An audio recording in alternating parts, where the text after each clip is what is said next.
Você já sentiu que Arqueira Bay esconde muito mais do que apenas segredos de uma cidade pequena? Todo mundo conhece a Max, o poder de voltar no tempo e o mistério da Rachel Amber. Mas e se eu te dissesse que isso é só a ponta do iceberg? De arquivos deletados que mudariam o final do jogo, até teorias reais sobre o destino da Chloe e o fenômeno do efeito borboleta, hoje vamos mergulhar nas profundezas de Life Strange. Prepare sua câmera, tome cuidado com o que você altera no passado e vem comigo, porque quanto mais fundo a gente vai, mais estranha a vida fica. Esse é o iceberg de Life Strange.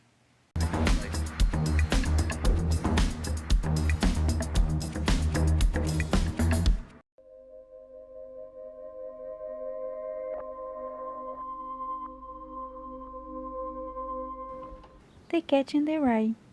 Um dos pilares que sustenta a construção de Life Strange é o clássico da literatura de 1951, The Cat in the Rye, do autor Jeremy David Salinger. Esse livro não só inspirou a Dontnod, como está literalmente tatuado na identidade da nossa protagonista. A semelhança mais óbvia e que muitas pessoas percebem de cara é o sobrenome. O livro é narrado em primeira pessoa por Holden Caulfield, um adolescente rebelde, confuso e que se sente um completo peixe fora d'água na sociedade, assim como a Max.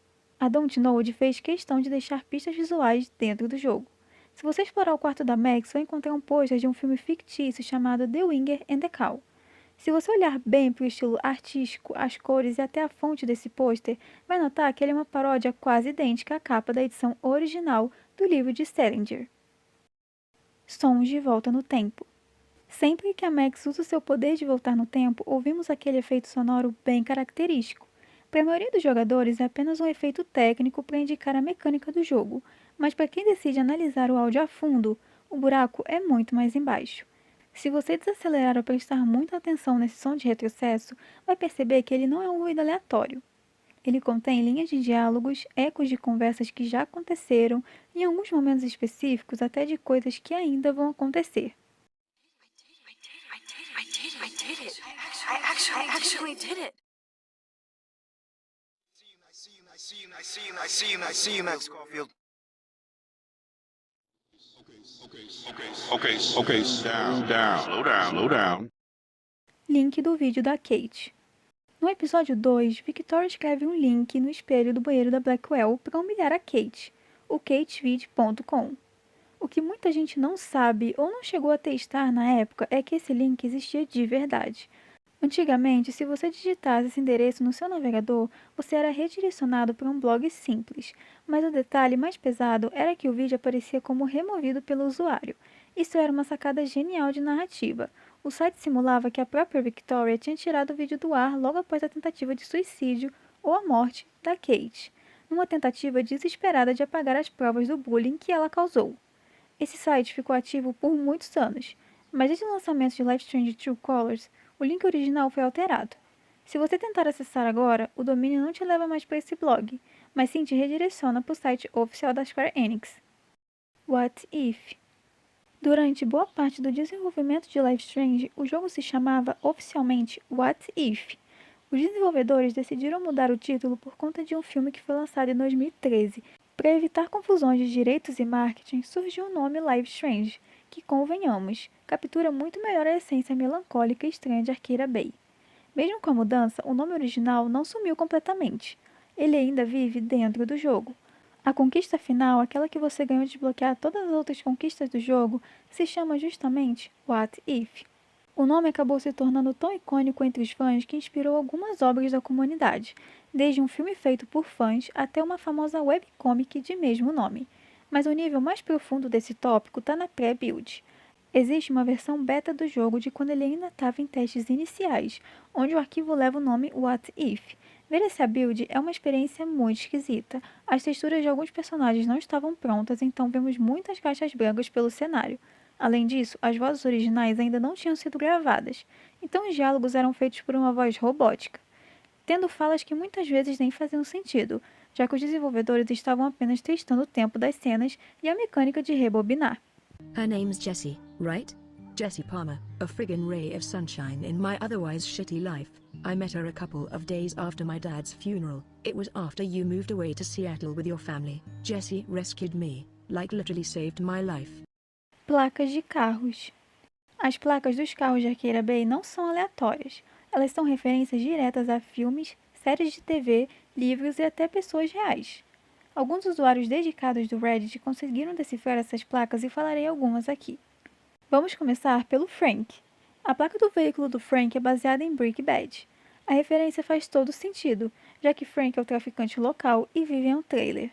Já o Warren tem uma placa que tem uma referência até X-Files. Isso combina muito com Warren, que vive falando sobre ciências e teorias. Cada placa é um pequeno post-it dos desenvolvedores indicando quais obras moldaram aquele personagem.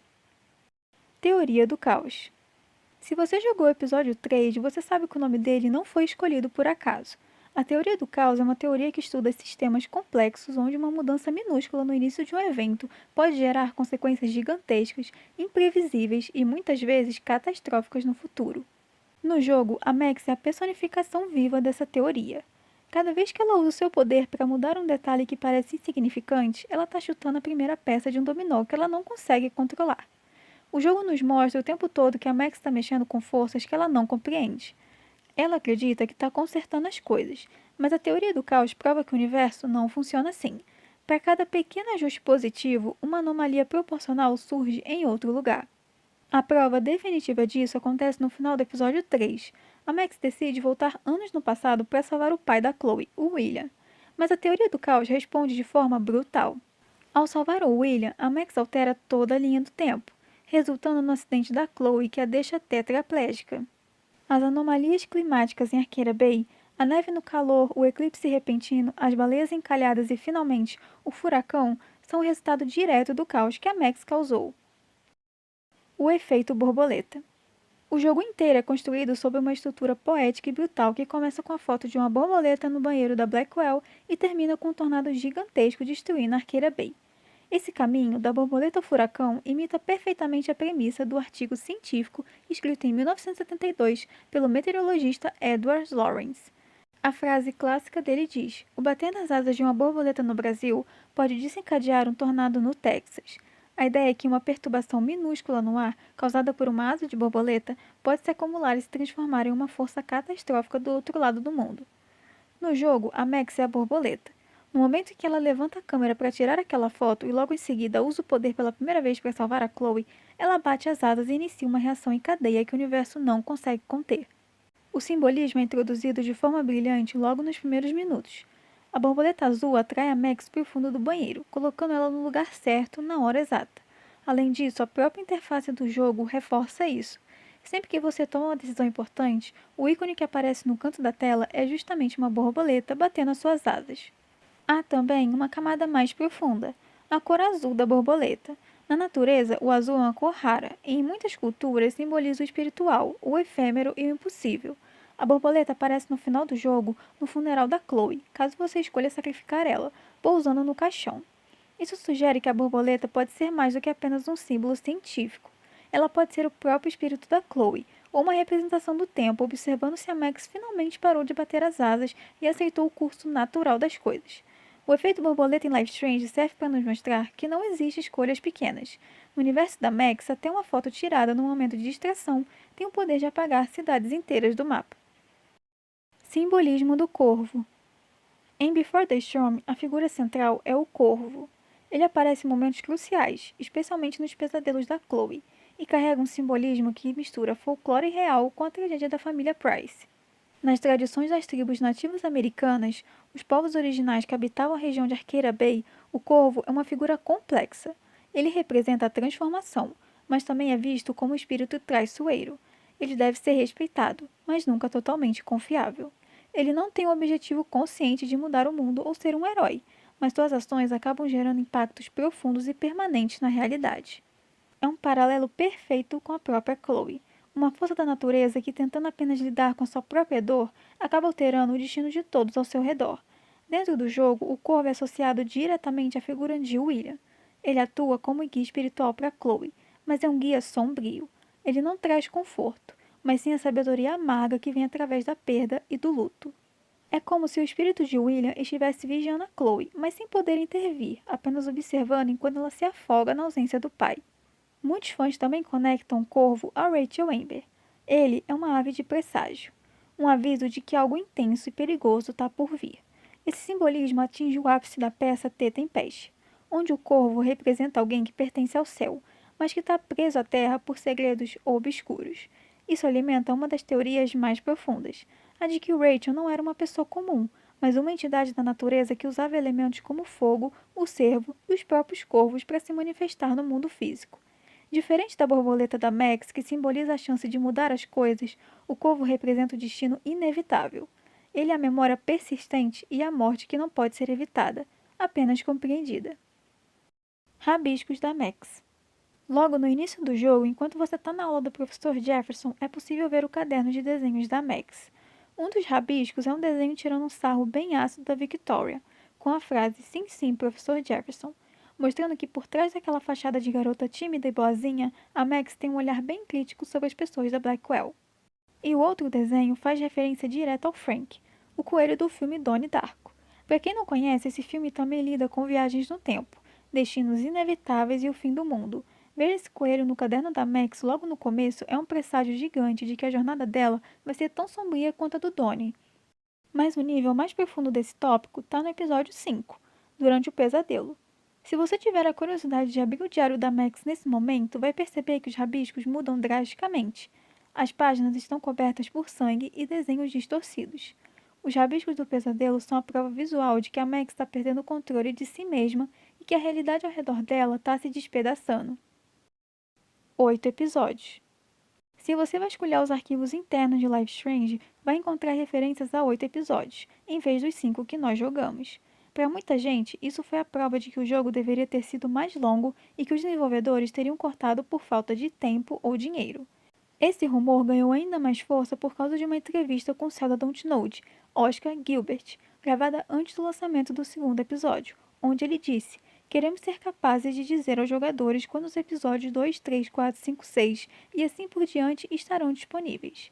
Mas não é o que parece. A verdade por trás dessas linhas de código é muito menos misteriosa, mas revela muito sobre como os jogos são feitos. Life Strange foi construído utilizando a mesma base tecnológica e o mesmo motor do jogo Remember Me, o projeto anterior da Dontnod. Esse jogo tinha exatamente 8 episódios. Para economizar tempo e recursos, os desenvolvedores reaproveitaram a estrutura de arquivos e arquitetura desse jogo. Aqueles episódios que aparecem no código são, na verdade, restos de Remember Me, tanto que nos arquivos ainda existem menções a Adrift, que era o título original de Remember Me antes de ser lançado. E sobre a fala do CEO mencionando mais episódios além dos 5 que temos, no mundo corporativo, os CEOs geralmente lidam com a gestão financeira e estratégica da empresa, e não necessariamente com o desenvolvimento do jogo dia após dia. É muito provável que naquela fase inicial ele tivesse apenas uma ideia vaga de que o jogo seria episódico, e acabou chutando um número alto, ou se confundiu com a estrutura do jogo anterior. No final das contas, o roteiro de Life Strange sempre foi planejado para fechar o ciclo da Max e da Chloe em 5 partes. Warren espionando a Max.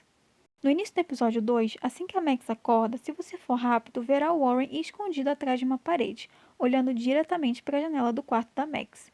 Ele fica ali observando por um momento, e assim que percebe que pode ser visto, ele se esconde ou sai andando.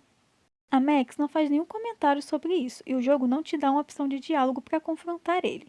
Para muitos fãs, isso reforça o lado stalker do Warren, que é sugerido em outros momentos, como nas mensagens insistentes que ele envia. No Iceberg, esse detalhe é usado para questionar se as intenções dele são realmente tão puras quanto parecem, ou se ele tem uma obsessão nada saudável pela Max. Hey David, what you hiding? Essa é uma referência direta à dubladora original da Chloe, a Ashley Burch. Quando você está na casa da Chloe e decide investigar os armários do David, a Max solta a frase: "Whoa, that is a serious padlock on that locker. Hey David, what you hiding?" Antes de ser a voz da Chloe, a Ashley ficou famosa por uma série de comédia no YouTube chamada Hey Ash, What You Playing?, onde ela e o irmão faziam esquetes sobre videogames. Hey Ashley, what you playing? Twin Peaks. Se você gosta da atmosfera de mistério de Arqueira Bay, precisa conhecer Twin Peaks. Essa série americana de drama e mistério é a maior influência de Life Strange. As referências estão em todo lugar, desde o cenário no noroeste do Pacífico até pequenos detalhes, como a placa do carro da Chloe e a frase Firewalk with me. A conexão mais profunda está na Rachel. Nos arquivos de pré-produção, o sobrenome dela não era Amber, mas sim Palmer, uma referência direta à protagonista da série, Laura Palmer. Ambas eram as garotas de ouro da cidade, amadas por todos, mas que escondiam vidas duplas e segredos sombrios. A Dontnod mudou o nome para Amber para não ficar óbvio demais, mas deixou pistas. Rachel e Laura fazem aniversário no mesmo dia. E não para por aí. O oficial Anderson Barry foi modelado visualmente em cima do deputado Angel Brenna, da série. E tem um detalhe no Dark Room. Há uma carta de Sean Prescott sobre a saúde mental do Nathan, endereçada a um tal de Dr. Jacob. Esse é exatamente o nome do psiquiatra que cuidava da Laura Palmer em Twin Peaks. A mulher sem teto é a Max. Atrás da lanchonete Two Whales Diner vive uma personagem envolta em mistério, a mulher sem teto. A teoria mais famosa do fandom sugere que ela é, na verdade, uma Max envelhecida que veio de um futuro onde tudo deu errado. Segundo a teoria, após falhar em salvar a cidade ou se perder em loops temporais, ela teria acabado nas ruas de Arqueira Bay. O que alimenta essa ideia é o conhecimento que ela tem sobre a tempestade e o fato dela dizer que vinha Arqueira Bay há 1000 anos. Apesar de ser uma teoria interessante e amada pela comunidade, os desenvolvedores jogaram um balde de água fria nela. Em uma transmissão ao vivo, eles desmentiram a teoria. A mulher sem teto é a Chloe. Se a teoria da Max do futuro foi desmentida, outra ganhou força. A de que a mulher sem teto é, na verdade, a Chloe. Seria uma versão da Chloe de uma linha do tempo onde ela nunca conheceu ou reencontrou a Max e acabou perdendo tudo após a morte do pai. Alguns detalhes sustentam isso. Ela usa uma camisa azul com estampa de borboleta por baixo da blusa, come o mesmo cereal que a Chloe e o mais bizarro, ela sabe o nome da Max sem que você se apresente. Além disso, a Max menciona que sente que pode confiar nela tanto quanto confia na Chloe. Simbolismo do farol. Tradicionalmente, um farol simboliza segurança, orientação e uma luz que corta a escuridão. No jogo, ele assume exatamente esse papel para Max. É através dele que ela acaba recebendo os primeiros avisos sobre o tornado, e é para lá que ela deve correr sempre que a realidade começa a desmoronar.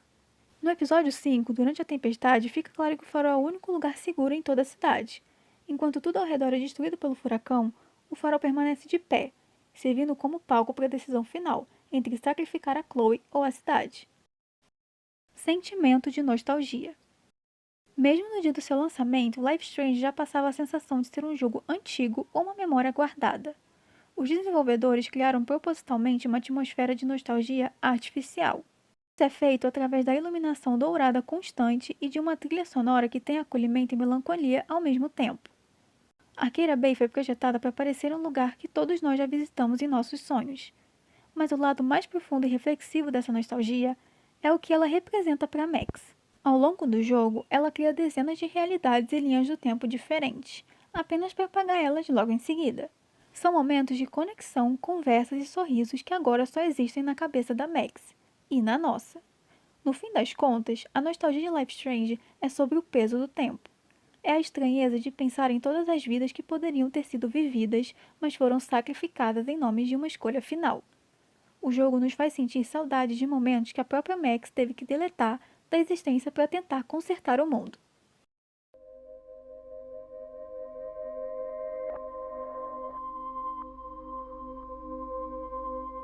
A foto no celular da Chloe. A foto no telefone da Chloe, na primeira vez que você tem acesso a ele, é uma foto dela com a Rachel, mas você pode fazer com que a Chloe mude essa foto para uma da Max. Para isso, você precisa priorizar a Chloe em pelo menos 3 de 4 decisões. Assumir a culpa pela maconha, ignorar a ligação da Kate, tentar atirar no Frank no ferro velho ou aceitar roubar o dinheiro da diretoria. Se você cumprir esses critérios, no episódio 3, a Max verá a foto dela no celular da Chloe. Um fato curioso é que a imagem que a Chloe usa é a foto de perfil da Max em suas redes sociais. Fica a dúvida no ar.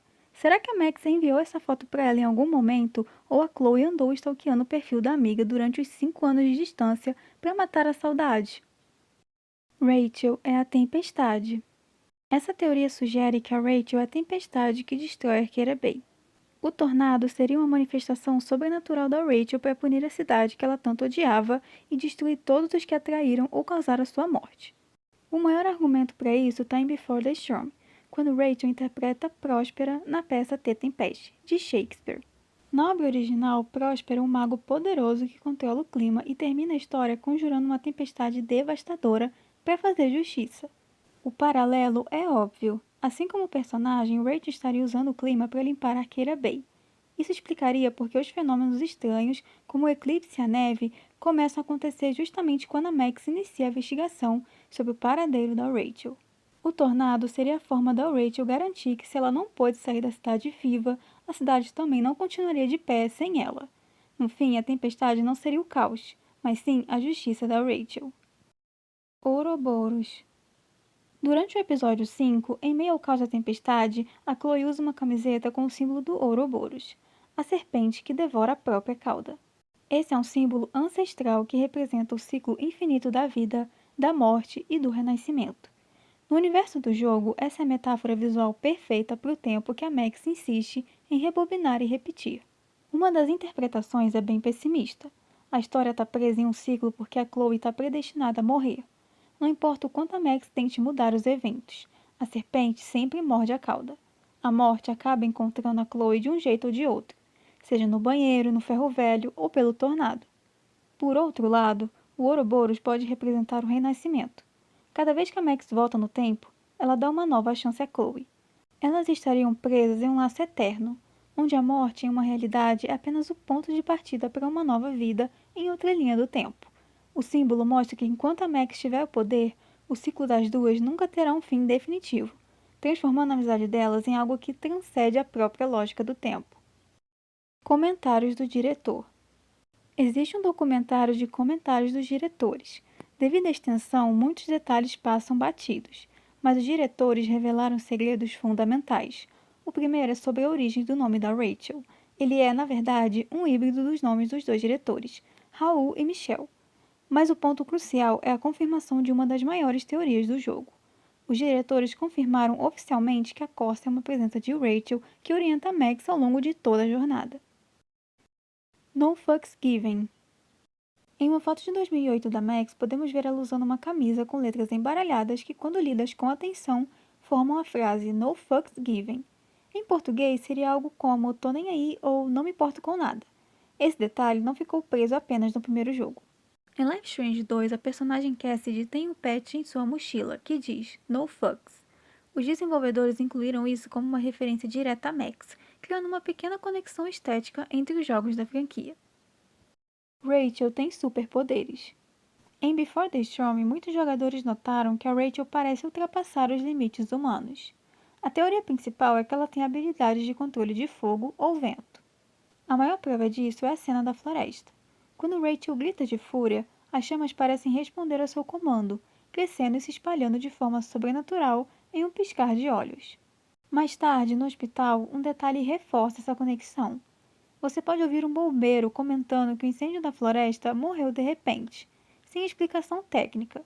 Isso aconteceu exatamente no momento em que Rachel foi esfaqueada e perdeu a consciência. Alguns fãs vão além e sugerem que ela também tem poderes de tempo, assim como a Max. Isso explicaria como ela consegue ser a aluna perfeita, a garota mais popular e, principalmente, como ela consegue adivinhar cada verdade e mentira da Chloe no jogo do trem com 100% de precisão. Rachel não estaria apenas adivinhando, ela estaria testando as respostas e voltando no tempo, exatamente como nós fazemos jogando com a Max. Obrigado por chorar. Você chegou ao final do episódio 4, sabe que ele termina com um dos maiores ganchos e momentos mais tristes de toda a franquia. Mas o que poucos notam é uma alteração sutil nos créditos. Em vez da tradicional mensagem Thanks for playing, que é obrigado por jogar, para alguns jogadores aparece a frase Thanks for crying, que é obrigado por chorar. Essa mensagem é uma alusão direta ao destino trágico da Chloe no ferro velho e ao desespero da Max. O mais curioso é que essa frase não aparece para todo mundo, e até hoje existe um debate sobre qual critério exato para ela aparecer.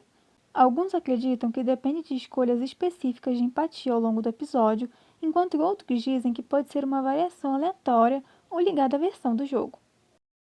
Rachel deu os poderes para Max. Os poderes da Max podem ser um presente ou uma maldição enviado por Rachel.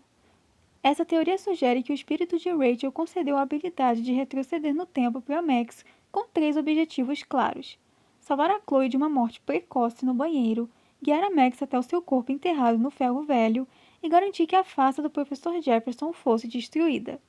Mas existe um lado muito mais sombrio nessa ideia. Sabendo do ódio profundo que o Rachel sentia por Arcadia Bay, ela pode ter usado a Max como um peão.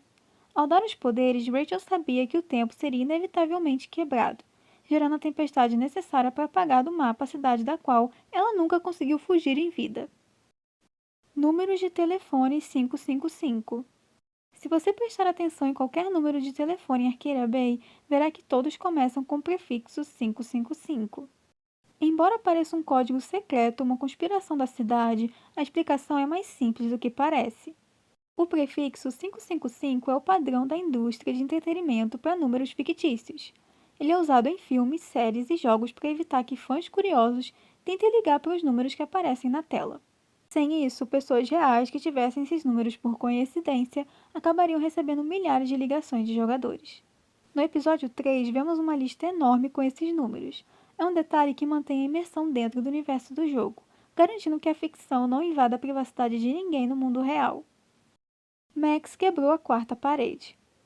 No pesadelo do episódio 5, a Max fica presa no banheiro da lanchonete Two Whales Diner e precisa de um código para sair. Se você digitar o código errado 50 vezes seguidas, a Max desiste de procurar a solução lógica e fala: I'm going to make the designers pay for all these bullshit code puzzles. O mais bizarro é que essa ameaça funciona.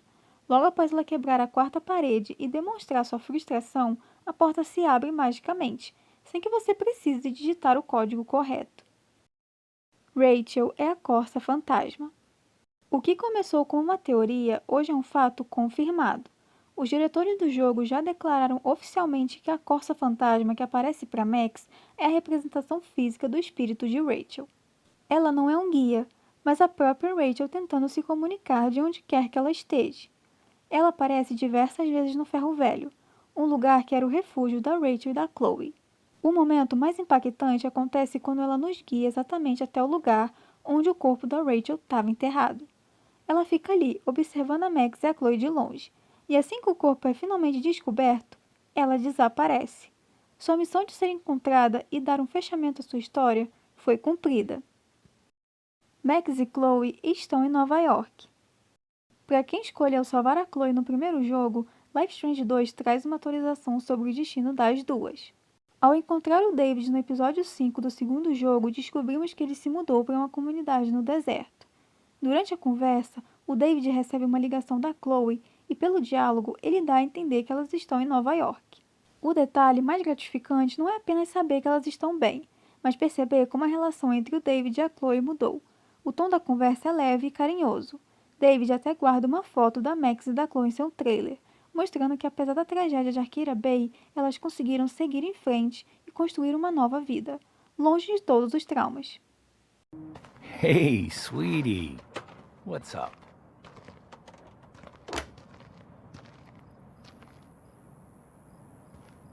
No shit. Told you New Yorkers were assholes. Dublagem japonesa. Muita gente não sabe, mas Life Strange recebeu uma dublagem em japonês. Inicialmente, essa versão era exclusiva para o mercado do Japão, sendo bem difícil de acessar no resto do mundo. Embora tenha sido lançada como um conteúdo separado, hoje em dia é possível encontrar jeitos na internet que permitem jogar com essas vozes. ジェファソン先生、今ちょっといいですか？邪魔よ、あっち行って。ビクトリア、口を慎みなさい。さて、ちゃんと提出する写真を用意してきてくれたんだろうね。Santa Monica Dream é sobre Rachel e Chloe. Em Before the Storm, Rachel tenta convencer Chloe a largar tudo e fugir para Los Angeles, especificamente para Santa Mônica. Esse era o grande sonho delas, uma vida nova longe de Arcadia Bay. No entanto, o que era uma esperança se tornou uma lembrança dolorosa. No primeiro jogo, quando a Max vai até o quarto da Chloe, a música que está tocando é justamente Santa Monica Dream. A expressão da Chloe enquanto a música toca é de uma tristeza profunda. Para ela, essa canção não é apenas algo relaxante, é uma promessa que nunca foi cumprida. A letra fala sobre despedidas, deixar o amor para trás e sonhos que se dissiparam. Ao ouvir essa música, Chloe revive o plano de fuga que ela e Rachel nunca conseguiram realizar. Santa Mônica deixou de ser um destino e se tornou uma metáfora para o luto e para a vida que foi roubada delas.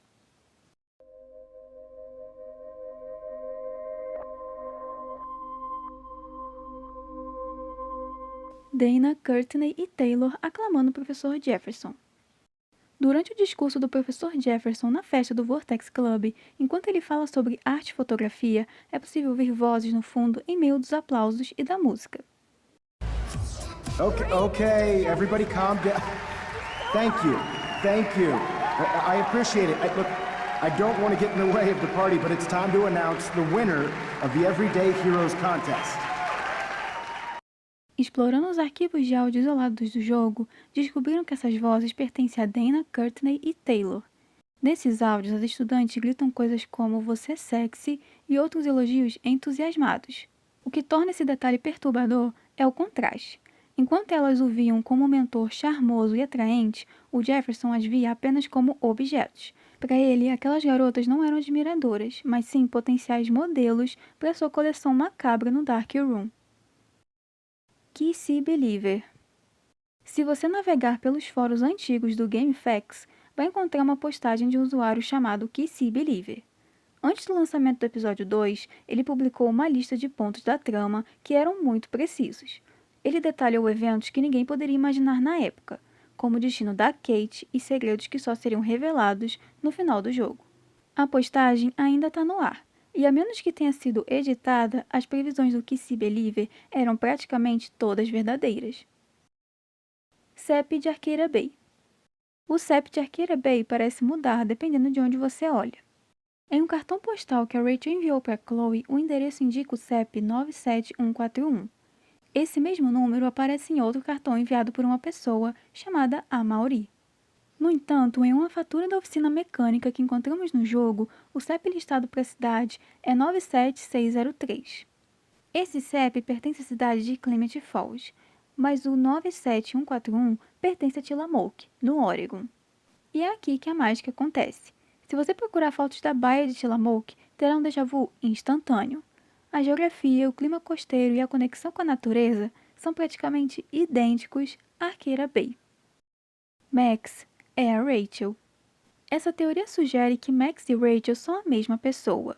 Uma das versões sugere que a Max, em uma linha do tempo que deu terrivelmente errado, teria tentado voltar tanto no tempo que acabou ficando presa no passado, assumindo a identidade de Rachel.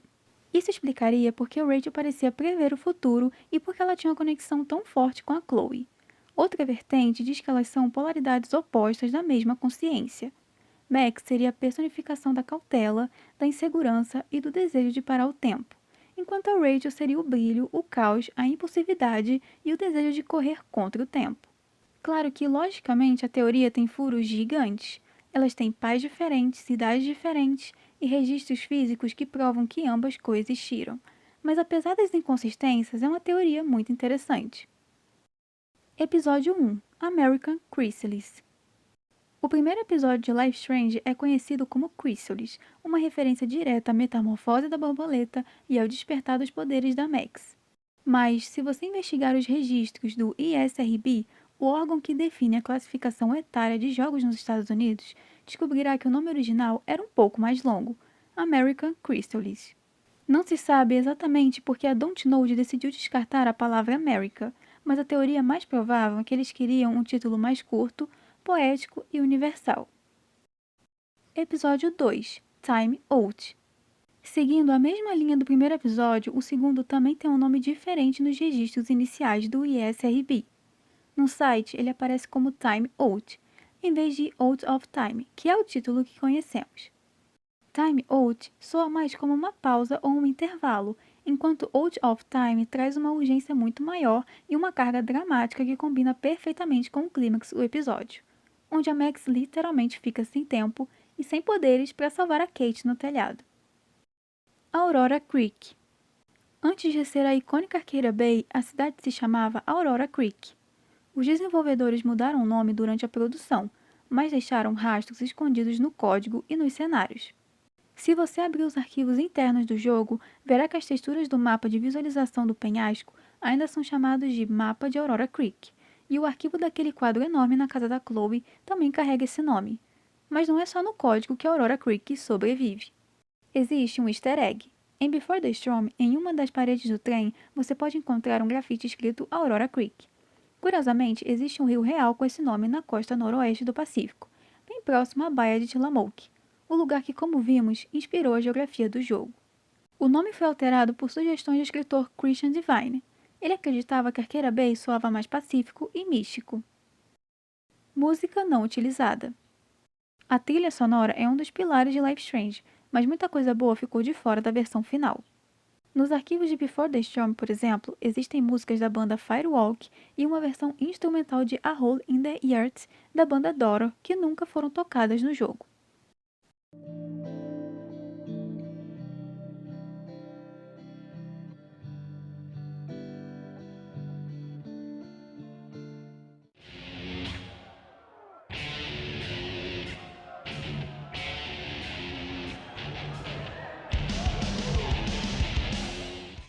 Life is.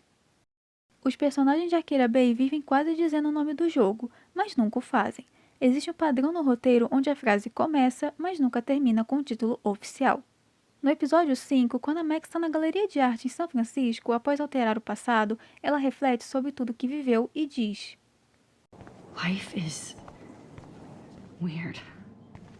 A outra vez que isso acontece é no pesadelo da Max. A Chloe alternativa parece preocupar ela por tudo, e antes de desaparecer, ela solta um: Life is so not fair. Essa insistência em evitar a frase exata gerou uma onda de memes nas redes sociais. Você encontra centenas de vídeos com títulos como "Finalmente disseram o nome do jogo", mas quando você clica, é sempre uma edição cômica ou um corte seco que quebra a expectativa. Referência do título polarizado. O título do último episódio é uma das escolhas mais geniais da Dontnod. Ele não foi escolhido por acaso. O termo se refere a uma situação onde existem dois extremos completamente opostos e conflitantes, sem qualquer meio termo ou terceira via.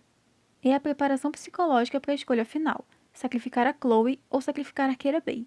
Não tem como salvar as duas. O universo obriga a Max a escolher um polo e abandonar o outro para sempre.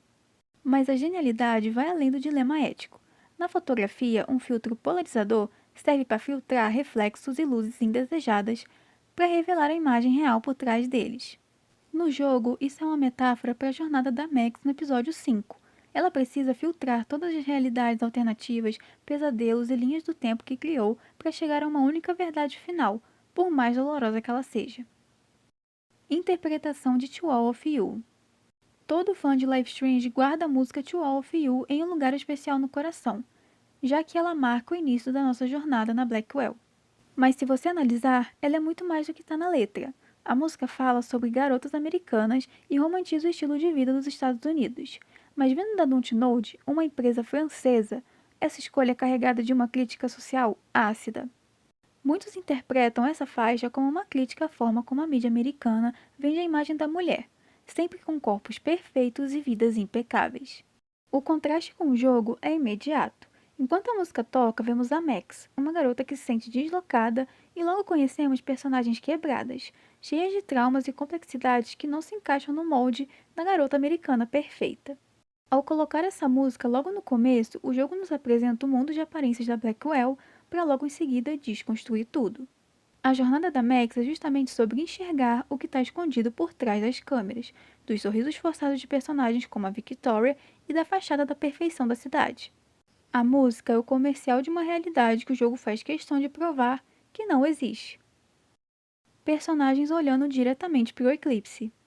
No clímax do episódio 2, somos surpreendidos por um eclipse repentino que deixa todos em Arqueira Bay em choque. Mas há um detalhe que pode passar despercebido. Personagens como Max e Warren são vistos olhando diretamente para o eclipse, sem nenhuma proteção. Na vida real, olhar diretamente para um eclipse, mesmo que parcial, pode causar danos irreversíveis à retina em poucos segundos. É um erro clássico de lógica. Enquanto a trilha sonora sobe e o clima fica épico, a Max e o Warren estão, tecnicamente, correndo o risco de ficarem cegos antes mesmo de resolverem o mistério da Rachel. Provavelmente os desenvolvedores focaram tanto no impacto visual e simbólico do evento que deixaram a segurança ocular de lado. Ou, quem sabe, como se trata de um evento sobrenatural causado pelas alterações no tempo, as regras da física e da biologia não se aplicassem da mesma forma. De qualquer jeito, é um daqueles detalhes que uma vez que você percebe, não consegue mais desver. Pinterest e Alicia. Grande parte do diário da Max foi feito pela Alicia. O que poucos sabem é que ela tem uma conta no Pinterest. A conta ainda está ativa e é uma cápsula do tempo fascinante, muito interessante de se olhar. Referências a Amaury. Amaury Balindia é um talentoso artista francês que trabalhou na modelagem 3D do jogo. Como forma de deixar sua assinatura pessoal no universo que ajudou a criar, ele escondeu seu próprio nome em diversos locais, desde grafites nas paredes até em pequenos objetos. As referências estão espalhadas por toda parte. Você pode encontrar Amaury escrito em armários, mesas da Blackwell e até em locais mais obscuros e distorcidos durante o pesadelo da Max no episódio 5.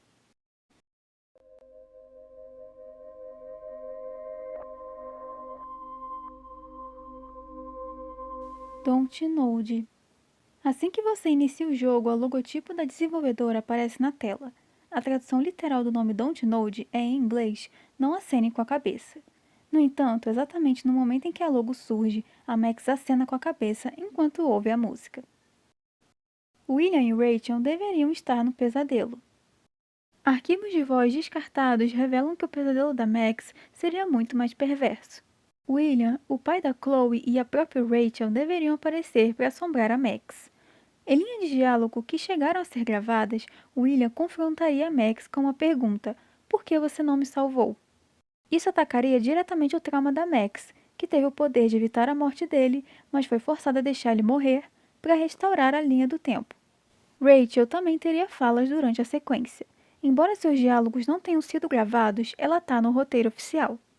Provavelmente ela apareceria para jogar na cara da Max que ela foi apenas uma substituta, dizendo que a Max tomou seu lugar na vida da Chloe.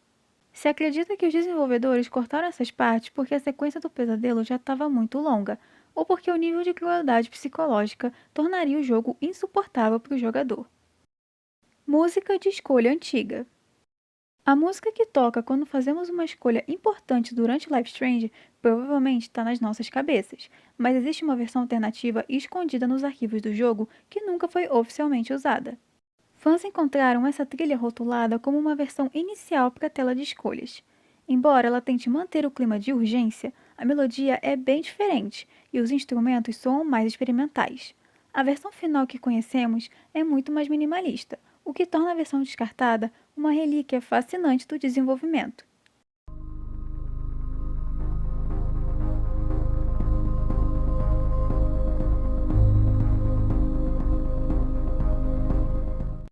Ligação do professor Jefferson.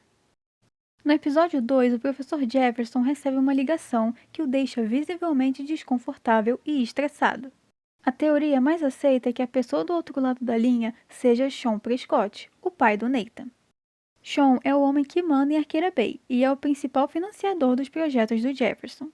A teoria sugere que ele estava cobrando o professor sobre o comportamento cada vez mais instável do Nathan ou sobre o progresso dos investimentos obscuros que a família Prescott fazia no Dark Room.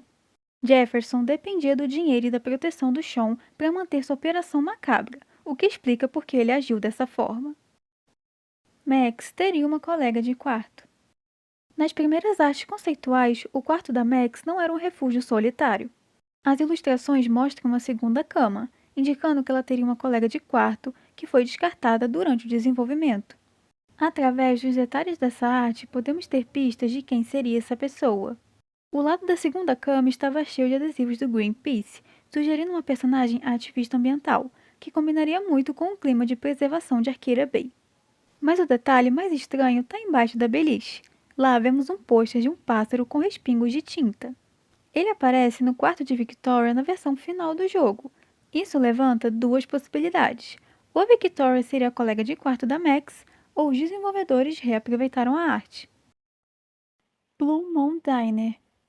A lanchonete da Joyce, a Two Whales Diner, foi inspirada em um local real, o Blue Moon Diner, em Beaverton, no Oregon. O interior é tão idêntico que qualquer fã se sentiria dentro de Arqueira Bay. Os desenvolvedores até deixaram uma prova dessa inspiração no episódio 5. Se você olhar o jornal no avião, uma manchete diz Two Moon Diner, fundindo os nomes do lugar real e do fictício. Por muito tempo, o site oficial do Blue Moon Diner exibia a frase Bem-vindos viajantes do tempo. Mas o mais incrível foram os depoimentos deixados por fãs. Eles se passaram pelos personagens para avaliar o lugar. Uma conta como a Max comentou que não conseguia decidir entre a omelete e o waffle, referência à escolha do episódio 2. A Chloe escreveu sobre sua paixão pelo omelete de bacon, e até Warren mencionou passar lá com sua heroína do dia a dia. Embora os comentários tenham sido removidos, eles ainda podem ser encontrados através do Wayback Machine. Rabiscos da Kate. A arte da Kate é uma janela direta para sua alma. Originalmente, seus desenhos eram fofos e lúcidos, perfeito para os livros infantis que ela sonhava em escrever. Mas conforme o bullying se intensifica e sua saúde mental declina, os desenhos tomam um rumo sombrio. Se você olhar de perto o caderno dela durante a aula do Jefferson no episódio 1, verá pistas perturbadoras do que estava por vir.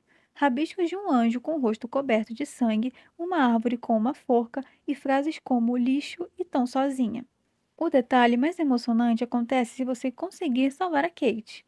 Quando a visitamos no hospital, ela começa a desenhar ilustrações infantis novamente. Ela revela que está planejando criar um novo livro, mas agora focado em ajudar crianças a lidarem com o bullying. Cultura nativa americana. Arqueira Bay não começou com os Prescott. A cidade foi erguida em terras originalmente habitadas por tribos nativas americanas, e sua cultura ainda vigia a cidade, simbolizada pelo totem Tobanga nos dormitórios da Blackwell. Muitas teorias sugerem que a tempestade que ameaça destruir tudo não é apenas uma falha no efeito borboleta, mas uma resposta espiritual direta dessas terras sagradas. Segundo as lendas locais citadas no jogo, quando o desequilíbrio entre o homem e a natureza atinge um nível insuportável, a Terra realiza uma limpeza. O tornado seria a reação de Arqueira Bay à corrupção da família Prescott, que está devastando áreas de preservação densas para construir o projeto Penn State. Teorias do incêndio da floresta. Como vimos antes, a teoria de que Rachel possui poderes é reforçada pela forma bizarra como o incêndio na floresta se comporta. No episódio 1 de Before the Storm, o fogo começa no exato momento em que Rachel libera sua raiva contra o pai. O que chama a atenção é que o incêndio parece ganhar intensidade de acordo com a vontade ou estado emocional dela, queimando de forma sobrenaturalmente rápida. O ponto mais forte dessa teoria acontece no final do jogo. Logo após a Rachel ser esfaqueada, o incêndio, que estava fora do controle e ameaçava a cidade, simplesmente se extingue de uma hora para outra. No hospital, ouvimos 2 bombeiros comentando em choque que o fogo parou sem uma explicação lógica. A conexão é clara. Quando Rachel perdeu a consciência ou a força vital, o fogo morreu com ela. Isso sugere que ela não apenas iniciou o incêndio, mas o manteve vivo através de uma conexão pirocinética subconsciente. Tatuagens, roupas e cabelos não utilizados.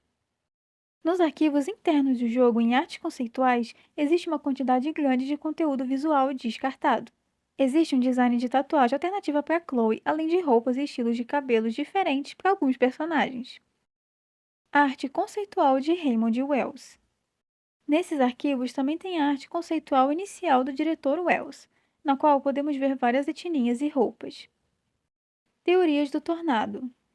O jogo faz de tudo para você acreditar que a Max causou o tornado ao salvar a Chloe no banheiro. Mas para muitos, essa explicação é simples demais para um universo tão complexo.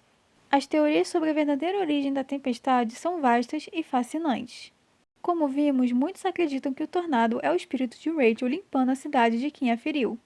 A teoria dos nativos americanos sugere que a destruição foi uma resposta espiritual à corrupção da família Prescott e ao projeto Penn State, que estava ferindo o solo sagrado da região. E algumas teorias mais obscuras sugerem que a família Prescott sabia da tempestade antes de todos ou que eles estavam envolvidos em algum experimento climático que saiu do controle.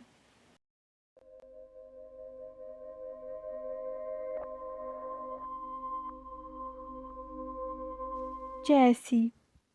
Nos arquivos internos do jogo, especialmente nas texturas da foto da Chloe com a Rachel e no cartão postal encontrado embaixo da cama, existe um nome que aparece: Jessie. Tudo indica que durante grande parte do desenvolvimento a Rachel se chamaria Jessie. Mas o detalhe que prova isso está na pré-build vazada que mencionei. O cartaz de desaparecimento não dizia Rachel Amber, mas sim Jessie Palmer. TCRF Life Strange. Esse nome de arquivo é um vídeo inacabado de uma versão inicial do teaser do episódio 5. Mostra o que parece ser o Professor Jefferson dentro do Dark Room, mas com um modelo 3D ainda sem texturas finais e um ambiente mal iluminado. Esse arquivo foi removido dos arquivos do episódio 3 com o lançamento do episódio 4. Carta não utilizada de Nathan para Jefferson. Escondida nos arquivos não utilizados do jogo existe uma carta que mudaria nossa visão sobre a relação entre Nathan e o professor Jefferson. No texto, Nathan escreve de forma desesperada: Mark, não sei por que você tem me ignorado. Você é a única voz em quem confio. O ponto crucial é quando ele admite: sim, eu sei que eu ferrei tudo com a R. Ele implora para que Jefferson não trate como lixo e para voltarem a trabalhar juntos como antes. Essa carta é uma prova de que Nathan foi o responsável direto pelo que aconteceu com a Rachel, provavelmente a overdose acidental que a matou, e que o Jefferson o puniu com o silêncio e o desprezo depois disso. Ela mostra que o Nathan não era apenas um cúmplice, mas alguém que buscava desesperadamente a aprovação de Jefferson como uma figura paterna, enquanto o professor o usava apenas como uma ferramenta descartável. Farol destruído. No final em que você escolhe sacrificar a cidade, há uma cutscene da Max e da Chloe dirigindo pelos escombros. Se você olhar atentamente para o topo da colina ao fundo, verá que o farol perdeu toda a sua parte superior, restando apenas metade da sua altura original. Coelho da Kate. No episódio 2, conhecemos a Alice, a coelha de estimação da Kate. O nome é uma referência clara a Alice no País das Maravilhas, reforçando o tema da inocência perdida. Mas o destino da Alice depende do que acontece no telhado da Blackwell. Se você salvar a Kate, a Max cuida da Alice até a amiga sair do hospital. Mas se a Kate morrer, a Max adota a coelha para honrar a memória da amiga. Personagem descartado. Entre os arquivos não utilizados, pode-se ver a arte conceitual de um personagem aparentemente não utilizado. Joaninha no relógio. No episódio 4, ao entrar na sala da Chloe, a Max nota algo estranho. O relógio de parede parou de funcionar. De primeira, ela se questiona se foram suas constantes viagens no tempo que quebraram a cronologia da casa. Mas quando ela se aproxima, percebe que o motivo é uma joaninha presa entre os ponteiros, impedindo que o relógio gire. Por que Max obteve seus poderes? A wiki oficial e a explicação mais superficial sugere que o poder foi despertado pelo trauma extremo de ver uma garota de cabelo azul ser baleada na sua frente. Mas, para a maioria dos fãs, essa explicação não é suficiente. Existem 3 caminhos que os jogadores seguem. Alguns acreditam que algo aconteceu com a Max durante os 5 anos em que ela esteve em Seattle, e que o retorno para Arcadia Bay foi apenas o gatilho. Como já discutimos, a teoria mais forte é que o espírito de Rachel escolheu a Max para ser a sua vingadora, entregando poder para que ela pudesse expor a verdade sobre o Dark Room e salvar a Chloe. Conectando com a cultura nativa, os poderes seriam uma ferramenta da própria natureza para que a Max pudesse equilibrar as coisas em uma cidade corrompida.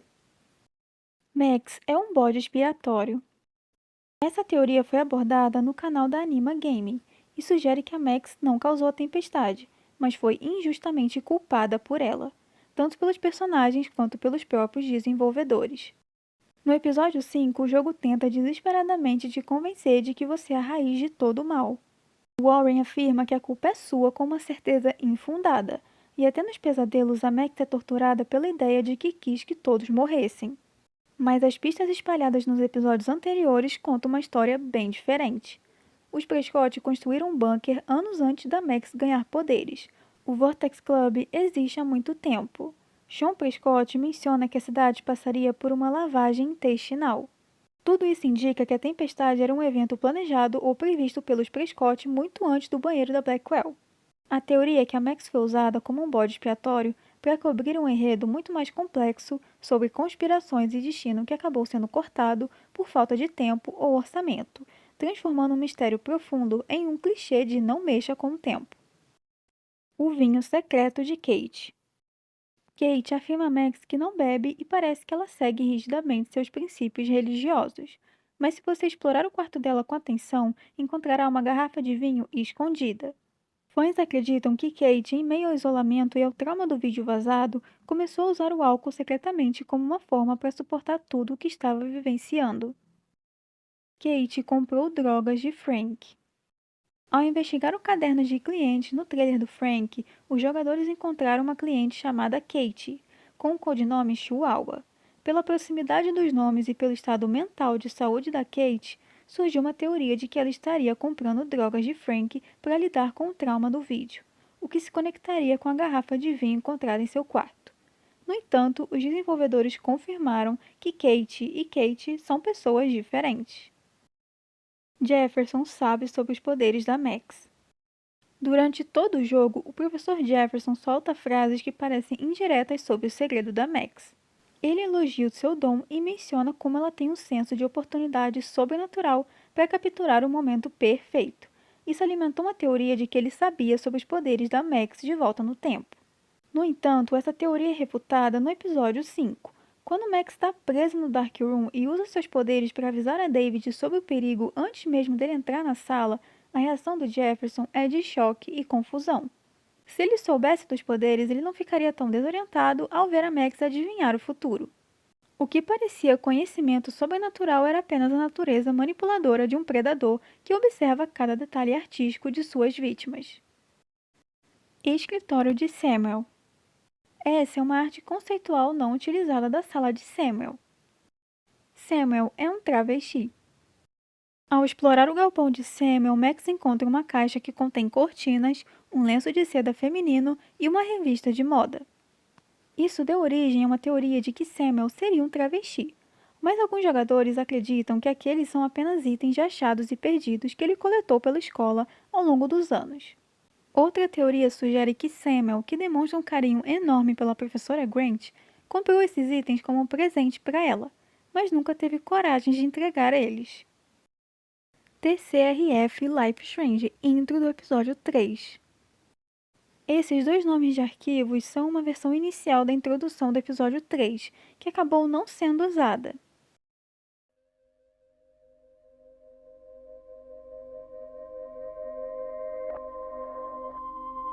Interpretação da Lua.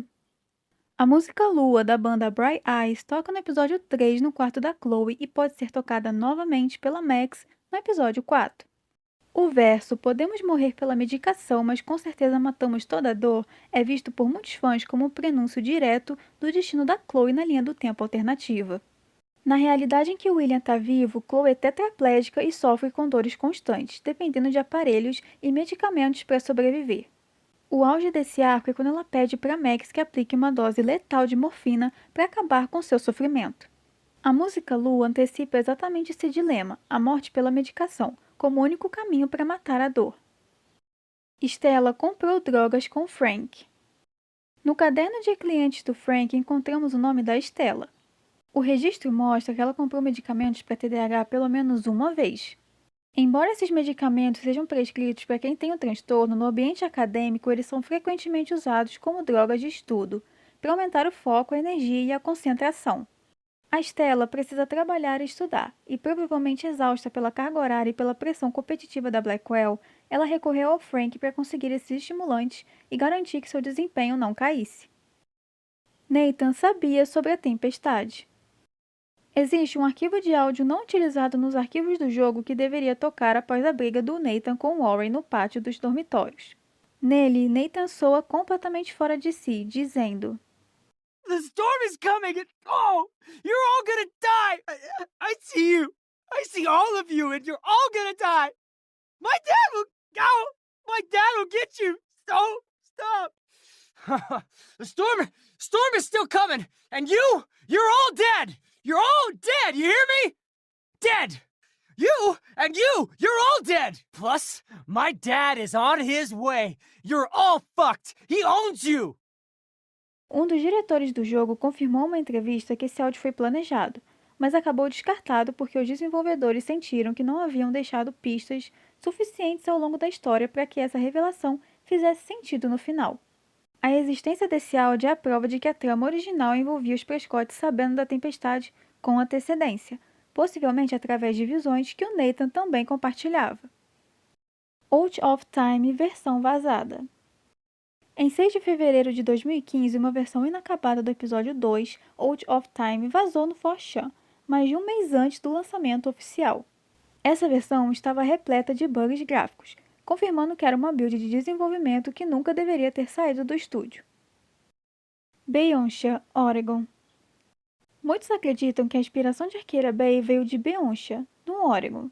Devido a intervenções humanas mal planejadas, a cidade sofreu uma erosão. Hoje em dia ela é conhecida como a cidade que caiu no mar. Assim como Beongshan foi destruída por uma força da natureza desencadeada por ações humanas, Arqueira Bay enfrenta um destino similar no final do jogo. A natureza violenta de Warren. Warren é apresentado como o típico cara legal e um interesse amoroso seguro para Max. No entanto, uma teoria sugere que há algo muito de errado com ele. Os sinais começam com ele espiando a Max pela janela do quarto dela. Além disso, ele menciona ter rido muito assistindo ao filme Cannibal Holocaust, uma obra extremamente gráfica conhecida pela violência real contra animais. No episódio 4, se Max não intervir, Warren perde o controle e espanca Nathan, revelando uma raiva reprimida que assusta até a própria Max. E também no pesadelo da Max, no episódio 5, o armário do Warren está repleto de fotos dela. Embora o pesadelo seja uma manifestação dos medos da Max, isso prova que no fundo ela se sente preocupada com o comportamento dele. Renascimento, não morte. Enquanto a maioria das teorias foca na destruição e no luto, o canal Vex Wolf propõe uma visão transformadora. Life Strange é sobre renascimento. A borboleta azul não seria um presságio de morte, mas o símbolo máximo da metamorfose. O jogo inteiro funciona como um casulo para Max e para Chloe. Ao longo dos 5 episódios, elas deixam de ser adolescentes perdidas para se tornarem adultas conscientes. Max aprende a lidar com o peso de suas escolhas, e Chloe deixa de ser uma vítima das circunstâncias para assumir a responsabilidade pelo seu próprio destino. Essa temática se espalha por toda Arqueira Bay. Kate recebe uma segunda chance de viver, Victoria passa por um renascimento moral, e até a câmera quebrada de Max é substituída por uma nova, simbolizando uma nova forma de ver o mundo. Segundo essa teoria, os poderes da Max não são uma maldição, mas uma ferramenta do universo para que ela aprenda a tomar decisões mais informadas. Até o espírito da Corsa seria a segunda chance de Rachel para guiar Max até a verdade. No fim, a mensagem não é sobre o que perdemos, mas sobre quem nos tornamos após o caos. A Max do futuro deixou uma mensagem em Firewall. Essa teoria, explorada pelo canal Stop Miu, sugere que a mensagem de voz que Max deixa para Chloe no final do episódio bônus Firewall não foi gravada pela Max de 13 anos, mas sim pela Max de 19 anos, que viajou no tempo. A teoria se sustenta no fato de que o episódio apresenta sinais claros de viagem no tempo, como a pequena borboleta desenhada na lareira, a mesma que a Max desenha no jogo principal. Isso indica que aquela versão de Firewall já é uma realidade alterada pela Max do futuro. A motivação seria a culpa devastadora no cenário onde Max sacrifica a Chloe. Se Max escolhe salvar Arqueira Bay, Chloe morre sozinha e se sentindo abandonada, sem nunca ter vivido a semana mágica com a Max. Para tentar amenizar essa dor sem causar um novo efeito borboleta, como o que deixou a Chloe tetraplégica, a Max adulta teria voltado apenas para gravar aquilo. Ela sabe que não pode salvar o William e não pode salvar a Chloe, então ela faz a única coisa que lhe resta, usa o gravador para dizer que a amava, que se importava e que nunca quis deixar ela. É uma despedida final enviada através do tempo para uma Chloe que nunca saberá a verdade.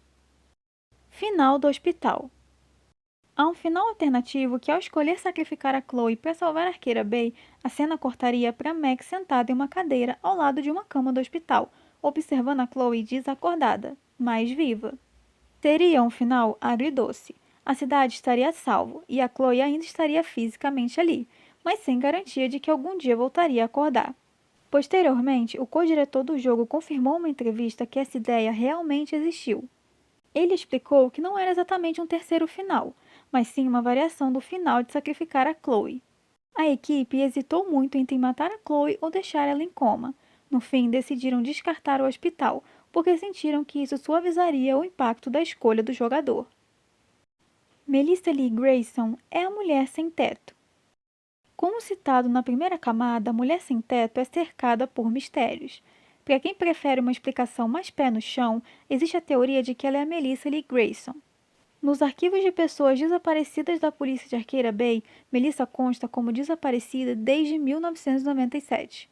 Embora a foto do computador não seja nítida, existe semelhança física. Se ela for a Melissa, isso explicaria por que ela parece conhecer a cidade há tanto tempo. Apesar de não ser citado no iceberg, acho que vale a pena se falar sobre mais uma teoria sobre a mulher sem teto. Em Before the Storm, no hospital, a recepcionista tem um modelo de rosto semelhante ao da mulher sem teto do primeiro jogo. pode ser apenas um reaproveitamento de modelo 3D, ou aquela mulher teve uma vida normal antes de acabar nas ruas de Arqueira Bay anos depois. Vermelho versus azul. Baseada na análise do vídeo do canal Kill Show, existe uma teoria de que o jogo usa as cores azul e vermelho para sinalizar quem é confiável e quem é uma ameaça. O azul está ligado aos aliados e personagens empáticos. O cabelo da Chloe, os uniformes de David, Joyce e Samuel, o carro e roupas do Warren e até a camisa da mulher sem teto. Já o vermelho sinaliza antagonismo ou instabilidade. A jaqueta de Nathan, a gravata do diretor Wells, a roupa de Victoria após o incidente da tinta e a regata de Frank. Essa regra se estende aos detalhes. Personagens cinzentos como Alyssa usam roxo, mistura de azul e vermelho, ou pulseiras de ambas as cores, refletindo sua neutralidade. Mas o ponto crucial é a Max. Ela usa 3 pulseiras, uma preta, uma azul e uma vermelha. Isso simboliza que a Max é uma folha em branco e que sua bússola moral depende das escolhas do jogador. Kelly Davis.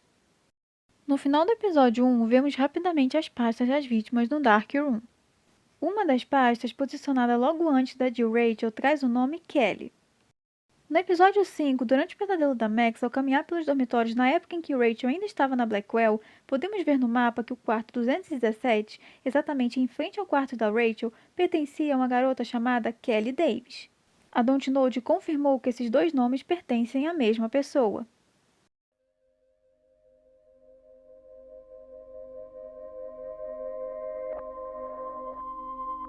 Destino sempre vence. Não importa o que a Max faça, o universo parece conspirar para tirar a vida de Chloe. Ela quase morre no banheiro, quase é atropelada por um trem, pode ser baleada por Nathan ou por ela mesma, e até na linha do tempo alternativa ela está morrendo lentamente. O destino tenta corrigir a anomalia da sobrevivência de Chloe de maneiras cada vez mais agressivas, culminando no tornado que ameaça destruir toda a cidade como pagamento pela vida dela. A própria Chloe percebe isso no final do episódio 5. Ela para de lutar e entende que a sua morte não é um acidente, mas um ponto fixo no tempo. O pesadelo de Max era ela no purgatório. O pesadelo no episódio 5 é muitas vezes visto apenas como um surto ou um efeito colateral dos poderes da Max. No entanto, uma teoria profunda sugere que aquele lugar era, na verdade, o purgatório. Na teologia, o purgatório é um estado de purificação onde a alma encara seus pecados e falhas antes de seguir adiante. No pesadelo, Max é forçada a reviver seus maiores medos, enfrentar versões distorcidas de si mesma e ser julgada pelas pessoas que ela usou ou abandonou através de suas manipulações temporais. Os corredores infinitos dos dormitórios, o tempo que não avança e a sensação de estar preso em um ciclo eterno são características clássicas das descrições literárias do purgatório. Os Prescott são ritualistas e cultistas. A influência dos Prescott pode não vir apenas do dinheiro, mas de algo muito mais obscuro. Essa teoria sugere que a família pertence a uma sociedade secreta de ritualistas ou cultistas, possivelmente ligada a uma nova ordem mundial. Isso explicaria por que eles agem como se fossem donos de Arqueira Bay e por que parecem ter informações sobre a tempestade que acontecerá.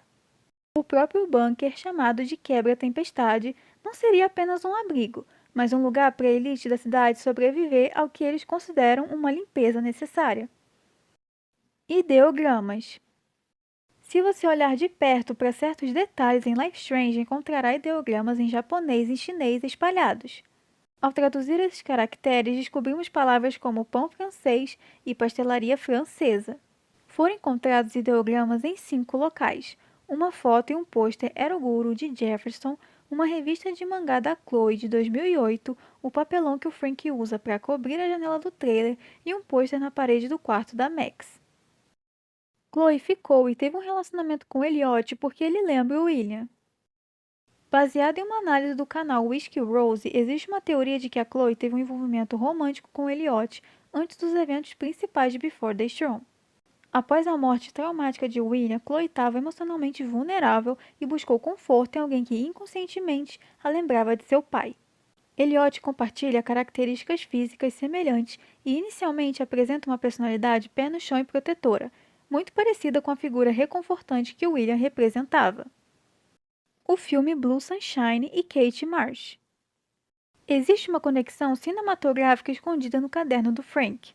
O item vendido para uma cliente chamada Kate é listado como Blue Sunshine. Muitos fãs associam isso a Kate, mas como já vimos, essa Kate é outra pessoa.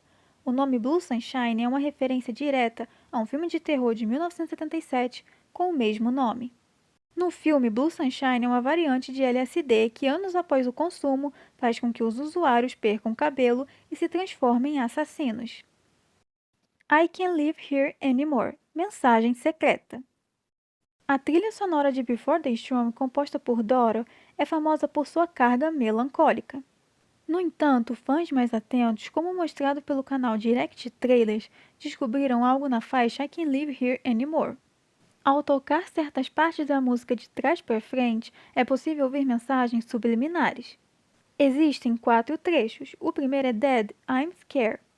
Pai, estou com medo. Uma referência direta ao luto de Chloe e à falta que William faz. O segundo é um ruído que se assemelha a metal retorcido, remetendo ao acidente do carro. O terceiro é Nobody Expects Me There. Ninguém me espera lá, refletindo o sentimento de isolamento de Chloe em relação a Blackwell e a sua própria casa. E por fim, She's Left. Ela se foi, uma repetição constante que pode se referir à partida da Max para Seattle. Arquivo de áudio do episódio 3. Existe um áudio não utilizado do episódio 3. Nele, ouvimos a voz do oficial Barry, o policial que fica na lanchonete, dando um aviso diretamente para quem está jogando. Já que você sabe tanto sobre o episódio 2, talvez devesse me contar o que está acontecendo. Espero que não esteja orgulhoso de si mesmo por jogar um jogo incompleto e que vazou. Se fizer isso de novo, a próxima vez que passar por Arqueira Bay, pode ser a sua última. Como o episódio 2 vazou antes da hora, como já vimos anteriormente, os desenvolvedores sabiam que eles poderiam vasculhar os arquivos do episódio 3 em busca de spoilers. Cena de roubo. Nos estágios iniciais de desenvolvimento, a Dontnod planejou uma cena de assalto envolvendo Max e Chloe. A ideia era que Chloe, em sua fase de fascínio pelas novas habilidades de Max, sugerisse um roubo real como teste definitivo para os poderes de retrocesso. A cena foi escrita para mostrar a dinâmica de cumplicidade e diversão entre as duas, explorando o lado mais inconsequente da amizade delas. A cena acabou sendo descartada, mas outras serviram para o mesmo propósito, como na lanchonete e no ferro velho. Além disso, o tema de furto e a questão moral de roubar foram movidos para a invasão à sala do diretor Wells no episódio 3. William é um Prescott. Essa entrada afirma que o William, o pai da Chloe, seria na verdade um membro renegado da família Prescott. Talvez um irmão de Sean ou um filho ilegítimo que abandonou a fortuna para viver uma vida simples. Se isso fosse verdade, a história ganharia um tom diferente. Chloe e Nathan seriam primos. A rivalidade entre eles não seria apenas um conflito escolar, mas uma briga de sangue contra sangue, sugerindo que a Chloe estaria ligada à linhagem que domina e destrói Arqueira Bay. Não existem provas concretas nos arquivos do jogo, então é provável que tenha sido um grande telefone sem fio. Existe uma teoria bem fundada de que os Prescott sabotaram o carro do William porque ele sabia demais sobre a corrupção da cidade. Com o tempo, a frase William foi morto pelos Prescott pode ter se transformado em William era um Prescott. Além disso, algumas pessoas notaram que os modelos 3D de William e Sean Prescott compartilham estruturas faciais similares, o que provavelmente é apenas reaproveitamento de recursos. Elliot se inspirou em Elliot Rodgers. Muitos fãs notaram paralelos entre o personagem Elliot de Before the Storm e o assassino da vida real, Elliot Rodgers, que em 2014 cometeu um massacre em Isla Vista, na Califórnia. A teoria sugere que os desenvolvedores não deram apenas o mesmo nome a ele, mas moldou a personalidade de Elliot com base no manifesto deixado pelo criminoso real. Ambos compartilham o mesmo perfil, homens que se sentem no direito de possuir mulheres e que reagem com fúria quando são rejeitados. O poema assustador que Elliot escreve, focado em vigiar e proteger Chloe contra a vontade dela, ecoa o tom possessivo do manifesto de Rodgers. No episódio 3, o surto de raiva de Elliot na casa de Rachel é a manifestação exata dessa ideologia. Ele culpa Chloe por não enxergar o quão bom ele é, transformando sua frustração romântica em ameaça física. Max de muitas faces. Essa teoria do canal da Anima Game sugere que cada vez que a Max usa uma fotografia para realizar um grande salto temporal, ela não está apenas mudando o passado, mas criando uma nova consciência.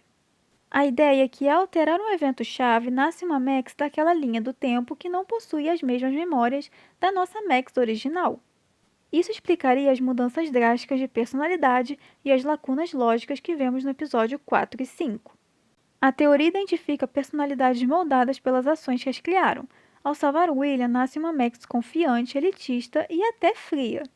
Ela se torna parte do Vortex Club e domina Victoria.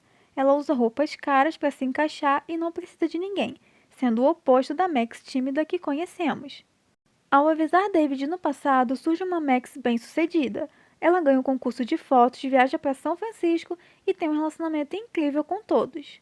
Quando Max rasga a foto no episódio 5, ela cria uma versão retraída e sem autoconfiança. Isso explica porque ela não avisa David sobre o Dark Room. Essa nova Max simplesmente não sabe o que está acontecendo.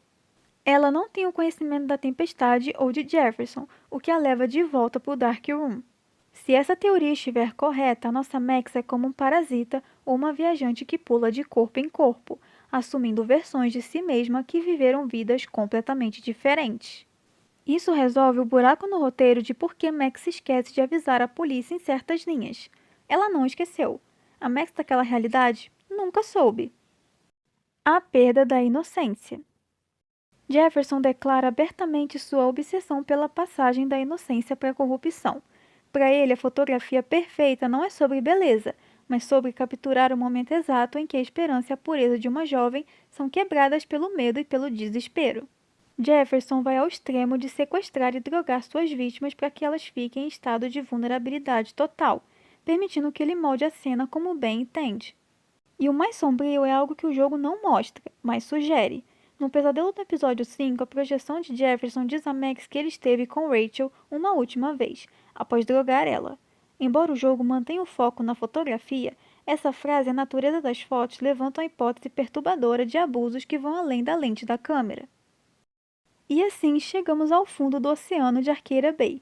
Passamos por arquivos que nunca deveriam ter sido abertos, ouvimos sussurros escondidos em músicas e questionamos até se a Max que conhecemos é a mesma em cada fotografia.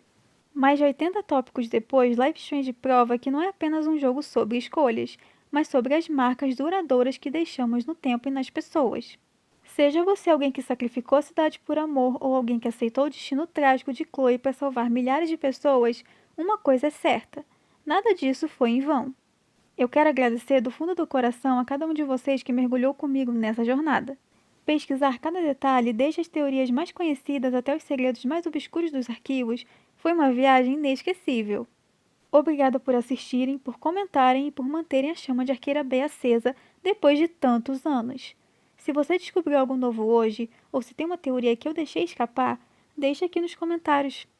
Eu sou a Nonô, e se lembre, nossas ações têm consequências, mas o tempo que passamos juntos aqui não voltaria atrás por nada. Até a próxima foto ou até o próximo retrocesso. Tchau!